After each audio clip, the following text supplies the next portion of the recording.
Hey guys, and welcome back to another very exciting Facebook tutorial. I'm going to be showing you how to make more friends and how to fool everyone into thinking that you have a better life than you do. That's not entirely true, but we should be friends, mind you. I think that's a great idea. Then we can like each other's photos and shit, and we can share our experiences. It's going to be amazing. So let's jump into DaVinci Resolve, and I'm going to be talking about how I got from, say, this shot to this. So it's the same shot obviously, but what I've done is enhance certain features of this young man's face, and also played with things like contrast and color, and the results, dare I say, are magnificent. So how did I get to this place, and what were the thought processes along the way? Now, I'm not going to show you how to use DaVinci Resolve as a software guide. You can look that up on YouTube. There's hundreds of tutorials that teach you how to import these drives, how to manage your footage, how to conform the footage to a timeline, but basically I want to talk about the coloring aspect. So let's jump straight ahead into that. Now here is the finished product. DaVinci Resolve works with nodes. Now this might look like a very complicated, this may seem like a very complex grade, but when you break it down it's actually quite simple. Basically all we're doing is we're saying, first step, let's balance the nodes. Second step, let's have a look at different aspects of the image that we want to adjust. Third step, let's have a look at the focus of the image and where we want our viewer to look. How do we enhance that? And then we have a final contrast node, and then just a final minor adjustment node.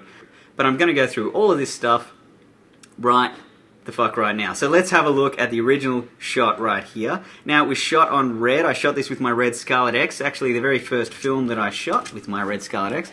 And if we have a look at the clip properties here, you can see that we, by default, the way I shot this was with red color 3 science and a gamma curve of red gamma 3. Now what the hell do these things mean? Well, the color space is referring to red's interpretation of the color from the sensor. So when you press record, you're going to be recording or decoding the raw data into this specified color range, which Graham from Red has created and his team. Now this is their best, most latest color science, which is red color 3.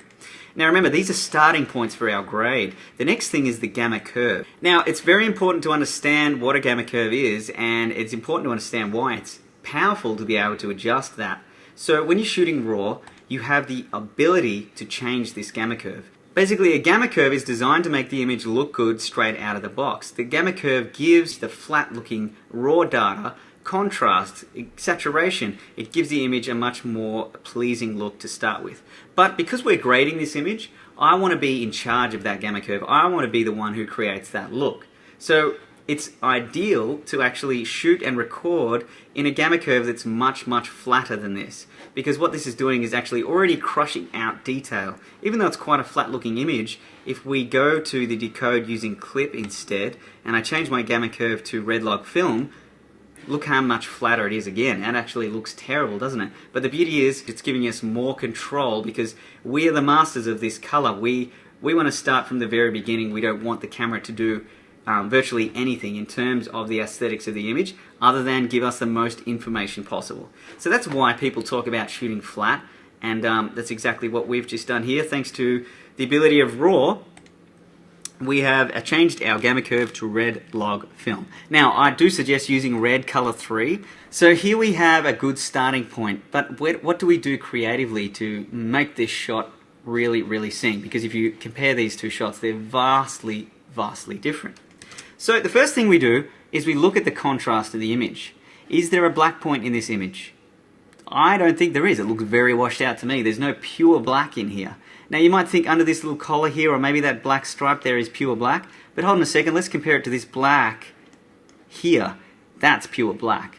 So we actually have no pure black. Now I'm just using these as a guide here, but what if we need to scientifically prove that we have no pure black? So let's right click on our image and go to show scopes.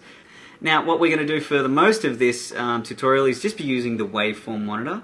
So what I'm going to do is go to this top left hand scope and click on this little rigid button, change that to waveform, and now if I click on 1 up, it'll just show me the waveform, which is slightly bigger too. We can enlarge that to give us even more definition, which is great.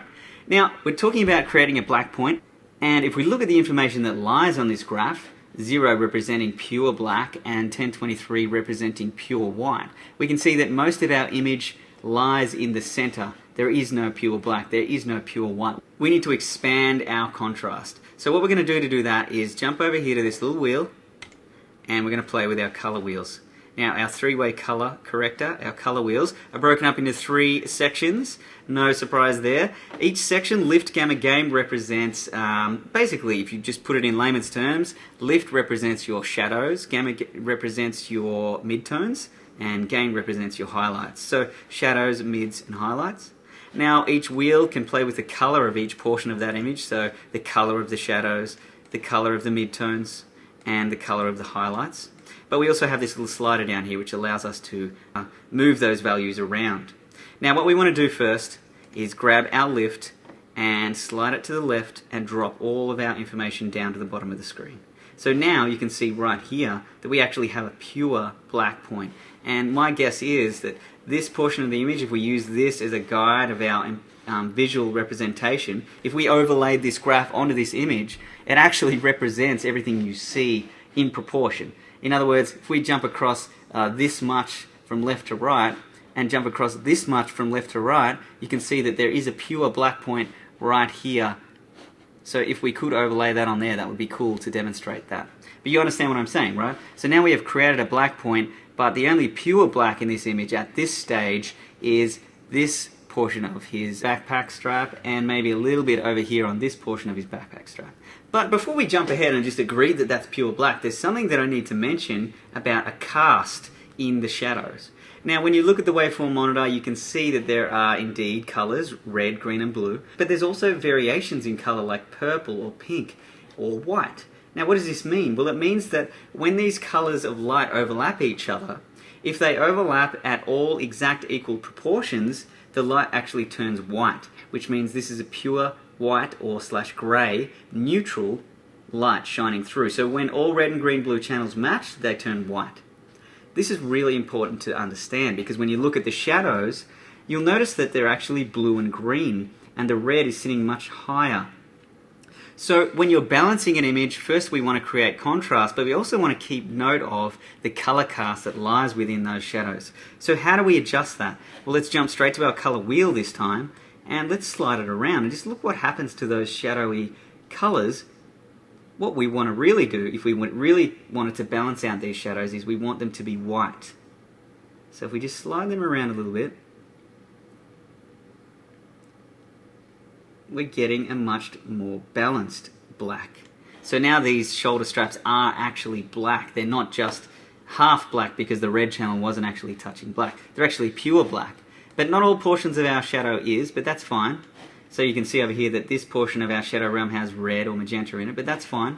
So once you understand that, you're off to a very good start. The next thing we want to do is play with the highlights. Now if you look at these highlights, you can see that there's a bit of green in our highlights. So once again, we want to correct that. So what I'm going to do is slide our highlight gain slider around, and once again we want our highlights to all match and be pure white.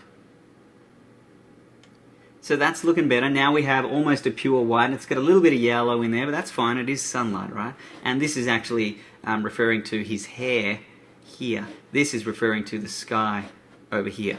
So what we've done now is we've balanced our shadows and we've balanced our blacks, but we still need to increase the brightness of our highlights because if we look at 1023, which represents pure white, we have no pure white in this scene. So let's just quickly have a look at the image and ask yourself, should it have a pure white portion of the image? And indeed it should. I mean, look at this highlight in the back left corner here. That is the sky and it's completely blown out. So yes, that should be pure white in terms of the first node when balancing this image. So we've done that. What we need to do now is just bring it right up.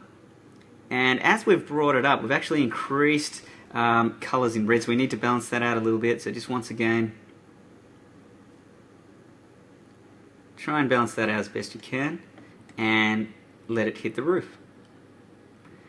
So now we have a balanced image, roughly. So now that we've created a black and a white point, added contrast to the scene, I want you to look at the image and think about the guy's skin and look at the overall color cast of the image. To me, it looks a little bit cool and a little bit green. So whenever you're doing color correction, you need to think in opposites. So what is the opposite color of green? And if you don't know that, it's pretty easy to figure out. All you do is look at these color wheels and look at 180 degrees. Just imagine you drew a line. So here's green, and if we look 180 degrees across from there, the opposite color is pink or magenta. So if you want to cancel out green, all you do is push magenta in. Now remember, it's a very sensitive adjustment, so remember, color correction is all about subtlety and just making very minor adjustments. So all I've done there is gone to my gamma midtones and added magenta to the shot. Control F full screen, Alt D. Now we're looking pretty good. We've got a balanced image, and in terms of white balance, it's looking pretty damn good to me. So let's compare that to the finished grade. We're still a ways off. His skin looks a little bit pale. The background is looking almost black and white. The contrast could be increased. The sharpness could be increased. His eyeballs and the color of his eyes could be enhanced. All of these things we're going to get into in a second. So now we want to create a new node. So how do we do that? As long as you've double-clicked on this node, if you press Alt-S for Sam or Samantha, then you have node number 2 here, and now we can start grading that without affecting our original balanced node. But keep in mind that these are an addition, so every time you add a node in the chain, they're adding each correction to get to a final result, which is over here. So we'll go into that in a bit more detail in a second, or it will make more sense as we go through this tutorial. But the second node, we want to make a selection. I want to start modifying specific portions of the image. So in our first node, we kind of did that using this three-way color wheel thing, where we selected shadows, midtones, and highlights. But now we're going to get even more selective, and we're going to use a method called qualifying. So if we go over here to the second tool and click on qualifier, we have this little magic wand tool that we can use, just like in Photoshop. And what we could do, for example, if I wanted to select this guy's skin, I could just click on the skin and it would give me a selection.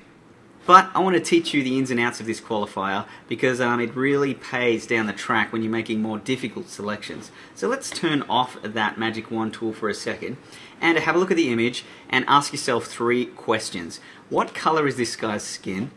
How saturated is the skin? And how bright or dark is the skin? So whenever you're trying to select something, you just need to ask yourself those 3 questions. And let's have a look at the image right now. So at the moment, the qualifier has not been set up to specify any range. It's just selecting the whole range. So what we want to do is have a look at the skin and ask ourselves, is it green, is it blue, is it yellow? Well, let's have a look at it. It's very, very desaturated. It's almost grey, but it definitely has a pinky yellow color to it. So what we're going to do is go to the width and just shrink in that width just to the color realm that we think the skin lies. Now, once we play with the width, we can then go to the center and slide that around as well. You'll notice as you slide it around, this color in the middle saturation area changes. So this gives you an indication of what color that we're going to be selecting. So if we just move it around until it sort of starts to look like the color of his skin, which I would say is about there, we're off to a good start, at least with the chroma value. The next thing we want to do is say to the qualifier, how saturated is that color? So if we look at the color of the skin, it's mostly very, very desaturated, isn't it? So if we go to the high point, we can move that down. It's definitely, we don't want to select anything in this sort of saturation area. We want to bring that right down because the saturation's almost black and white, the skin, but it does have some color to it. So that's looking pretty good. The next thing we're going to look at is the brightness of the skin. So how bright is it? Is it in these shadow areas? Is it in these highlight areas? I'm going to suggest that it's sort of around this area here. So if we just grab that low point and drag that up, and grab this high point and drag that down, let's see how close we got. So if we turn on the highlight area by pressing this magic wand, we can see, bam, I've done a pretty good job of actually selecting that skin. Now it still needs refining, but we actually haven't softened any of the edges of these selections, and we did that all just by asking those 3 logical questions. It's very, very powerful to understand what's happening behind the scenes instead of just clicking the magic wand and clicking on your image. So we've got to a pretty good place, but notice we're also selecting these darker areas of the image. So what we can do is go to our low part of the luminance and bring that up, and the higher we go, the less of that darkness we're going to select. So that's looking pretty good too. So now we have a rough selection, which is looking pretty good. But you'll notice the edges of my selection are quite harsh. There's no softness at all. So what we can do is start to introduce different colors or subtract them. So I can shrink the width of my color range because I know I don't want to select anything green, but you can see here that my selection is actually including some green. So I could move the center of that over to the left, and now you can see I got rid of that green grass. So we're modifying, we're refining our qualification to select this skin. Now it's looking pretty good. I want to try and do a little bit better and not include that hair up there. So if we look at our brightness value, maybe the brightness can bring down, but not too much, because then we're going to start losing highlights on his skin. This is where you have to be gentle. So now that we've got our rough selection, what we can do is actually soften the edges of these selections, and that's what these low soft, high soft things actually mean. So if we can soften the edge of the high area, you can see now we're getting a much nicer selection, sort of just getting the skin. The next thing we could do is actually soften the whole mask itself. Now we go to this blur radius here and we can just increase that. And as you can see, if we go to 100, it's blurred it quite considerably. And that's looking pretty good. We press play. You can see that we've selected the skin and pretty much nothing else. That's a great place to start. Now, to help us refine that selection, I actually do want to include a little bit more of this shadow detail in here in my selection, because that is part of the skin. So what I might do is just lower the luminance values a little bit more. But now remember, we're starting to introduce portions of the image we don't want. So how do we fix that? So what we could do is, in combination with our qualifying, we can use a mask as well. So let's go to the mask or the window tab, and let's just click on this circle. And now you can see that our qualification still remains, but it's only focusing inside of this circle. So I'm just going to reshape this just to match. And you know what? That's looking pretty good. We don't have to worry about those shadow areas, although we do have a few here that we've got to be careful of. So this might be a case of actually not using a circle, but using this Bezier tool instead. So then we can just make a custom shape, like so.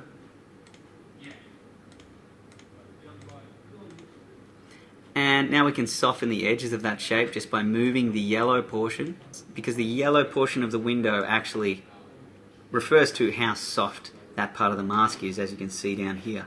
So the further away the yellow is to the green, that is how soft the selection is going to be.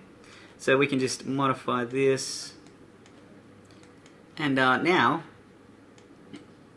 we have, you know, pretty good selection. Watch out for the side of his neck there. So the other cool thing about DaVinci is, now that we've created this selection, we're not working in Photoshop. This is not a still image, this is a moving image. So we need this mask to actually stick to this part of the image. So how do we do that? Let's go to this little crosshair button here. And now if we just press play, it's going to analyze the scene and try and keep this mask stuck to this guy's face, which is awesome. But what I've found is, depending on the shot, if this guy's not moving towards or away from the camera, right? So we don't need to include a zoom analysis. So let's turn zoom off. And now if we just press play and just watch what happens, DaVinci will track the guy's face and usually do a very good job. So we might need to refine it a little bit, but if we just let that go, it's keyframing our mask for us, which is fantastic. So now we can just drag our cursor back to the point we pressed forward, and now we want to track in reverse, so let's press backwards from there. For this exercise, that should do us. Now, you'll notice that the mask doesn't actually perfectly track. So sometimes you might want to go in and make some little adjustments yourself. So for example, where his face sort of crosses, his cheek crosses the mask there, I might want to make a little adjustment to that and keyframe it myself. So what I'm going to do is go back to where it's not crossing, which is there, and make sure I've double clicked on node number 2, which is this node, the one we're working on. And then if we go to the keyframe down here, where it says number 2, if I press A for auto, enable that, now all I have to do is just make one little adjustment to our mask, and you'll notice a keyframe automatically pops up. So what we can do now is expand that keyframe window just to help us, and we can zoom in a little bit too. And now what I'm going to do is just scrub through this until his chin crosses that, and I'm just going to keyframe it myself. And you could go through this whole clip and literally just keyframe everything just to a finite detail. But so now you'll see the mask animates according to my new keyframes.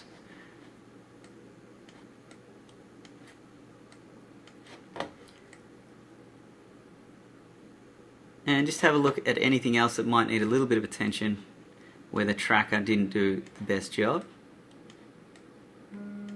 It's looking pretty good. Excellent. So I've just had a beer and a latte pretty much at the same time. So now we're ready to change the color of this guy's skin. And the beauty is, because we've made an animated selection, let's just press Shift H to get rid of the highlighted portion. And we can turn off the mask literally just by going over here and just going none. Now we can actually just play with this dude's skin. Check it out.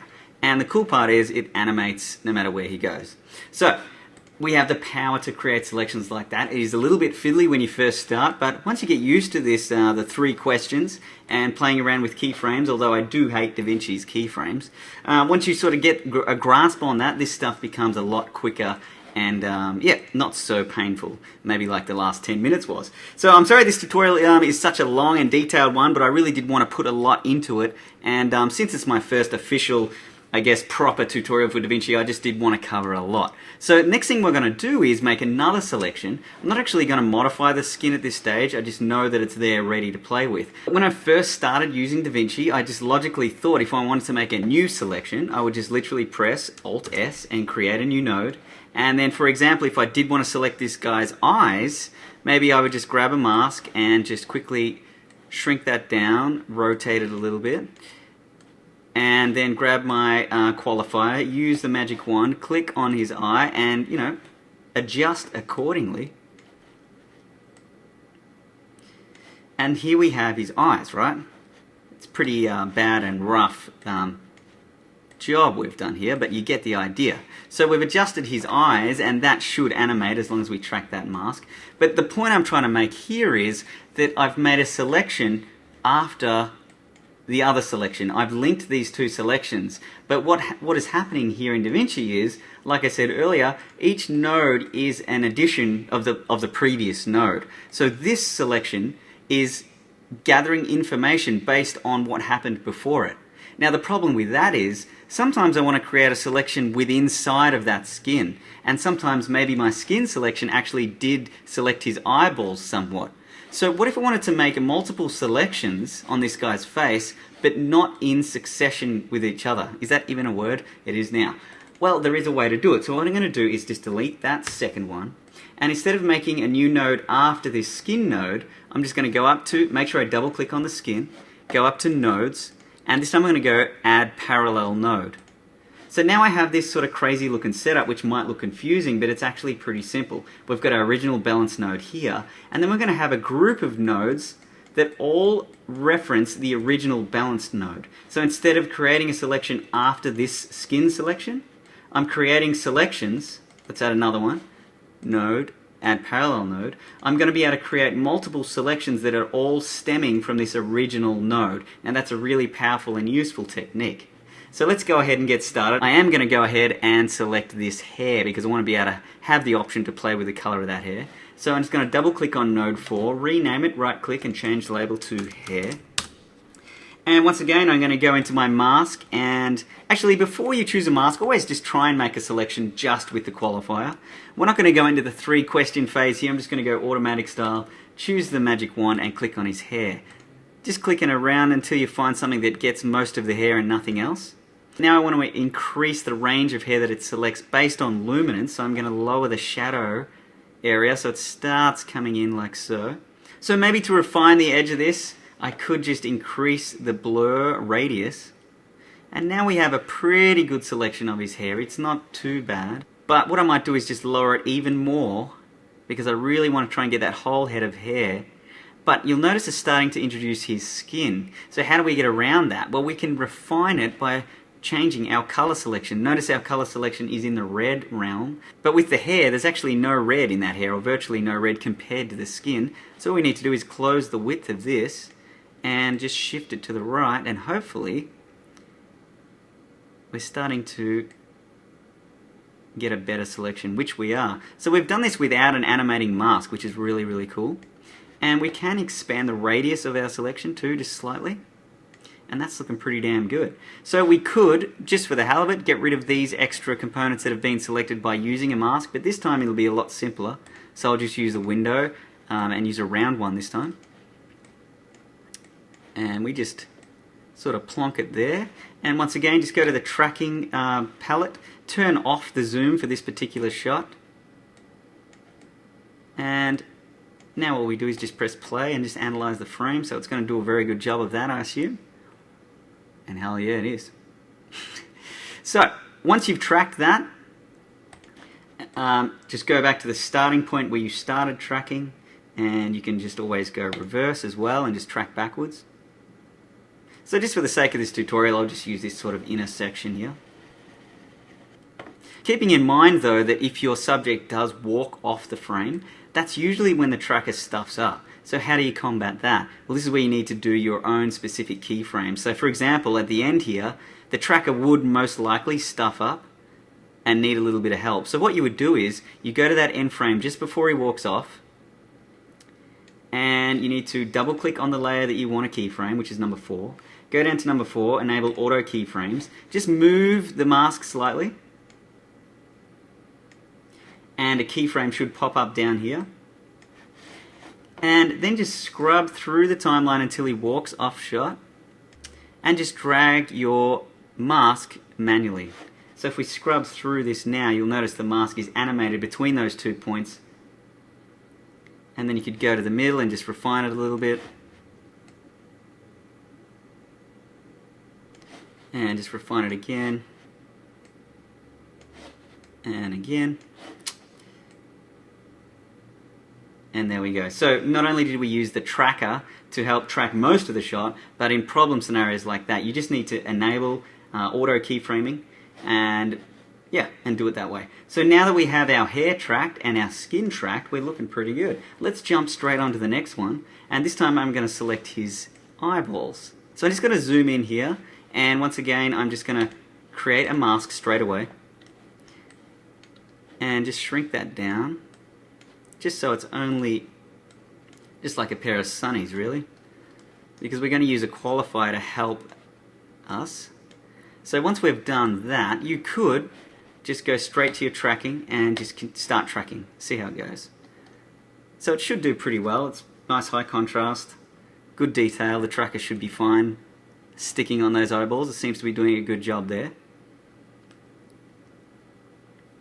And in a second, we're just going to add a qualifier to this mask. So I'll just scrub back here until I find a clean frame where his eyes are open. And now I'm going to go to the qualifier window, click the magic wand, and just click on one of his eyeballs. And just click around until it grabs most of what you're looking for. And then we may need to go in and refine it a little bit. And then we could just go into our mask and just shrink it down a little bit, because that tracking data will maintain.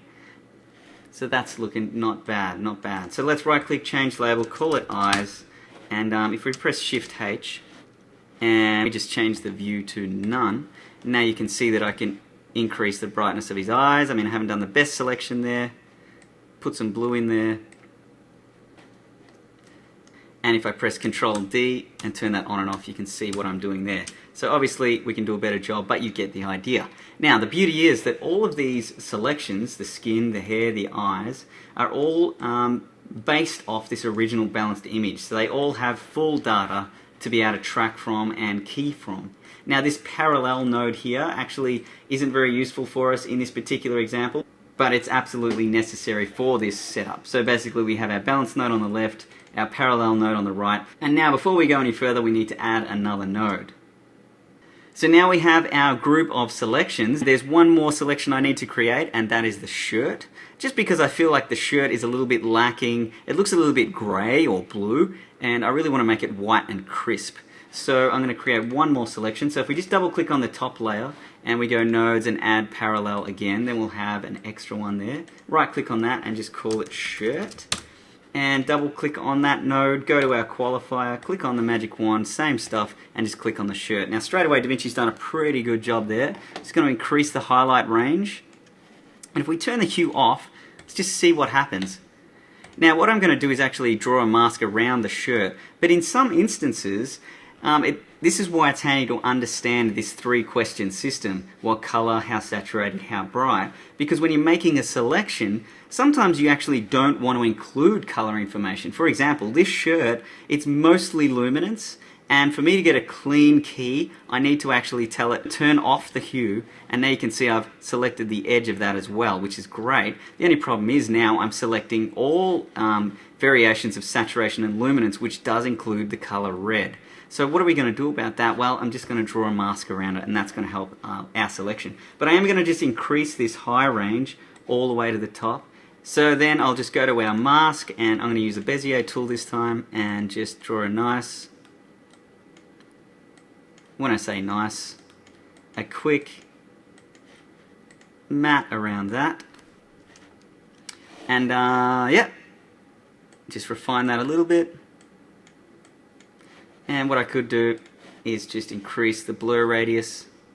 And you know what? I am going to reintroduce that hue and just try my best to not select the skin, but try and get as much of that shirt as I can and just soften it even more. So that's not too bad at all. So we just need to track that matte now, so I'll just press Analyze Forward, and DaVinci's going to do an amazing job of that. Little things like this is really what brings color correction to life. It's what don't you like about the shot? That's the first thing I do. I look at it after my balance. I'm like, yeah, the skin doesn't look so good. The hair could be different. The white shirt's not crisp enough. The eyes aren't bright enough. So if you look at things like that, think about what you want to change. It's just awesome to be able to actually go ahead and do that. It's really rewarding when you get the result that you hoped for. So hopefully this tutorial is going to help you with that. So there I've analyzed forward. I'm just going to quickly analyze back as well. And alright, so that's looking pretty good. Let's just pause that there. Press Shift H. And yeah, so now we have the shirt, the eyes, the hair, and the skin.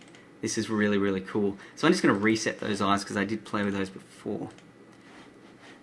But we actually haven't done anything since our balanced grade, although we are very prepared to do so. What we're going to do now is, well, I'm actually not going to change any of these things just yet. I'm going to add one more node outside of this parallel node. Now this node is going to be called my contrast node. And I haven't actually added a contrast curve, so to speak. What we did in that first node with the balancing was basically just giving the image some sort of contrast, but not a look in terms of contrast. So now I'm going to use curves to create contrast. Now if you don't understand curves or how to use them, I have a lot of tutorials on my blog, mattscottvisuals.com. Check out there, I've explained curves about 1,000,000 times, but I'm just going to create an S curve right now, so I'll just drop the shadows a little bit and raise the highlights a little bit. So here we have some pretty nice looking contrast. I'll just press Control D just to turn that on and off. And while we're at this contrast, I might just rename it and call it Color. Color contrast.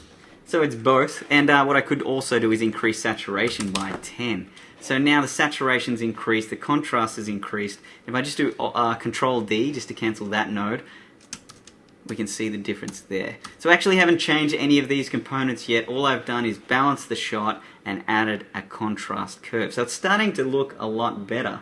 But let's compare it to the final shot. There's definitely a lot more color in the grass. His eyes are more pronounced. His skin looks better. There's a few things we still need to go with this. But the beauty is most of the hard work is done and the rest is just fun tweaking. So the color contrast is done. But now we're going to go back to the skin and we can just push in a little bit of warmth in there. Seeing as our highlights and mids can really create the look you want. And with the hair, I'm just going to add a little bit more yellow to the hair to make it look a bit more blonde.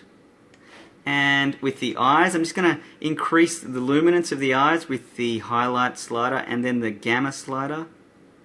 And I'm also going to drop some blue in there, and if we just zoom in, seeing as our highlights and mids can really create the look you want. And with the hair, I'm just going to add a little bit more yellow to the hair to make it look a bit more blonde. And with the eyes, I'm just going to increase the luminance of the eyes with the highlight slider and then the gamma slider. And I'm also going to drop some blue in there, and if we just zoom in, we'll go to the gamma and drop some blue in there as well. Now notice that the actual whites of the eyes have gone blue. So remember, whites being highlights, I would use the gain slider, the highlight slider, to push yellow to balance out that blue, because remember the opposites. So now the whites of the eyes are looking a little bit better, and we just push more blue in there. Try not to go too far.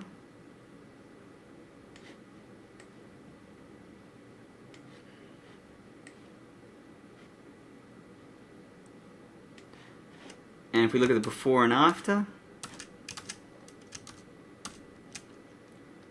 I just might go back to the skin and, you know, I think it's just a little bit magenta. I'm just going to put a bit more yellow into that. Now I'm going to jump down to the shirt and I'm just going to increase the brightness of the shirt using the gain. Remember, it's all about subtlety. And I'm just going to push a bit of yellow into that as well, just to warm it up a bit. Now if we press Alt-D, that's going to disable all nodes. So Alt-D will show you the original shot. And you can see we've come quite a ways. But the beauty is we have a lot of control here. This setup really, really works. Now, what if I wanted to affect everything outside of a selection? The way DaVinci works is that it's really powerful. Let me just demonstrate with a single node here. So I've just added a new node. And I'm just going to add a mask here. So here's a mask. Now, if I made that dark just by dropping a curve in there, you can see that the inside of the mask is dark. But what if I wanted to maintain that correction, but then add a correction outside of that same mask? Well, then all I do is right-click and go Add Outside Mask, and now you can see these two little, there's a dotted line there plus a solid line. So these nodes, 8 and 9, are linked. 8 is the inside and 9 is the outside. So now we can make 9 brighter or darker. So that's how that works. So the reason I brought that up is, let's delete those two nodes. I want to go to the skin node now, and I'm going to add an outside node to the skin. So basically everything outside of this skin, I want to add a blue tinge to the shadows. So we can go right click, add outside node, and you can see this little outside node that lives up here. And I'm just going to rename that and call it Cool Shadows. And basically just jump straight for the color wheels, go to the lift or the shadows area and just push blue into it. Now remember, just be very gentle and subtle about it. We could also drop the brightness of that. And if we just go Control D, you can just see the before and after there. So I just think that looks pretty cool. Finally, what we're going to do is add what I call a focus node. So if we go Alt-S, so double click on the last node, go Alt-S for Sam or Samantha, and what we're going to do is just draw a simple mask around this guy's face, but I'm going to soften the absolute shit out of it, like so. And this is almost going to be like a vignette. But basically on the inside of that mask, I'm just going to increase saturation by 3 or 4. I'm going to go to my sharpness and I'm just going to add a little bit of sharpness. With the sharpness, the way it works, sharpening and softening, anything in the middle at 50, that means that there is no sharpness or softening happening. Anything above 50 is absolute softness. As you can see there, it's completely defocused in the middle now. And anything below 50 is sharpening. So now you can see that it's very, very sharp, and it starts to introduce artifacts if you're not careful. Generally speaking, with red footage, I don't really like to go above, say, 46.46 sharpening, and even that's quite extreme. But you can see what it's done there. I've added sharpness and a bit more saturation just to the center. If we press Shift H, you can see this is the area that I'm affecting. And then on the outside of that node, I'll go right click, add outside node. On the outside of the node, I'm just going to go straight for my curve and just drop exposure a little bit. And while we're there, even though we have a super shallow depth of field, I'm just going to go to my blurring sharpening tool and just add a blurriness of about 3. It's really going to force our viewer to look where we want them to look. Now, don't forget we have to track these masks. So we go to our tracking tab and we just press play forward. Now, the beauty of using the inside-outside method is you only have to track once, because the outside node obviously affects everything outside of this mask regardless. So if this is tracked, then you know that your outside node is tracked as well. So once you've done that and tracked backwards as well, you can see that we've got a pretty good looking grade. And obviously the beauty about this method, or the way of using DaVinci like this, is that you can change whatever the hell you want. So keeping this in mind, this is not the best way to do it, it's not the only way to do it, this is just a way that I find works really well. And it doesn't work for every shot either. So you really have to get good at mastering this qualifier tool, animating masks and things like that.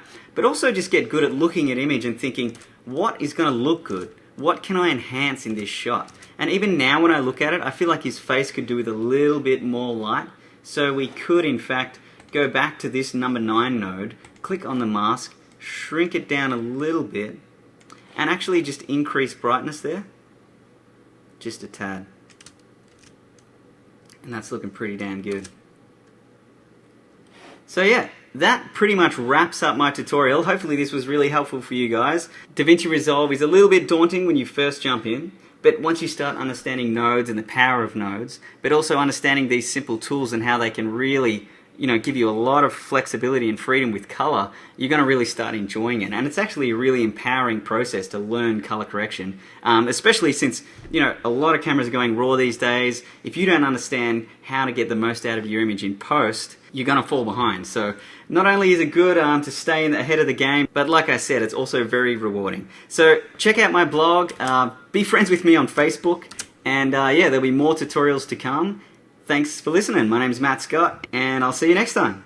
And while you're on Facebook adding me, why not type in Sissy Boy, and in brackets short film, and check out the work of Cameron McCulloch. He's the writer-director and good friend of mine who is the man behind the film. So go and check out their page, like it if you like it. I think it's jumping around festivals as we speak. But yeah, it was a lot of fun to shoot, so it'd be great to get your support. Indie filmmakers, unite. And what the hell, while you're on Facebook, type The Ninja Movies and check out the film I'm shooting right now. I think we're 8 days into principal photography. It's a 33-day shoot, feature film about ninjas. Who the hell doesn't like ninjas? If you don't like ninjas, you're probably a samurai or something like that. But anyway, I'm having an absolute blast shooting this film. And yeah, back to work tomorrow. I've had 3 days off. It's been freaking awesome. We've been in like mud trenches with guns and shit, and explosions. Well, there's my alarm. Anyway, I gotta go. Thanks, guys. Peace out.